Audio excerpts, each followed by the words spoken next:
बिस्मिल्लाहिर्रहमानिर्रहीम। जान पाकिस्तान टीवी के सामाईन व नाज़रीन, अस्सलामु अलैकुम।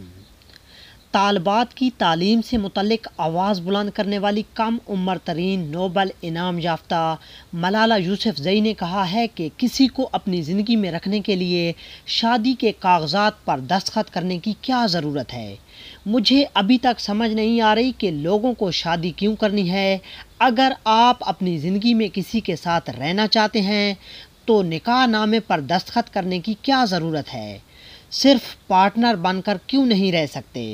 तफसीलात के मुताबिक बरतानवी फ़ैशन मैगज़ीन वो को दिए गए इंटरव्यू के दौरान जब इनसे शादी और मोहब्बत से मुतल्लिक सवाल किया गया तो इन्होंने कहा कि इनकी वालदा हमेशा इन्हें शादी के खूबसूरत रिश्ते के हवाले से बताती रहती हैं और इनके वालिद के पास ऐसे लोगों की ईमेल्स आती हैं जो इन्हें अपनी जायदाद और पैसों के बारे में बताकर मुझसे शादी करने की ख्वाहिश का इजहार करते हैं। लेकिन मुझे अभी तक समझ नहीं आया कि लोगों को शादी क्यों करना है। अगर आप अपनी ज़िंदगी में किसी के साथ रहना चाहते हैं तो निकाह नामे पर दस्तखत करने की क्या ज़रूरत है। सिर्फ पार्टनर बनकर क्यों नहीं रह सकते।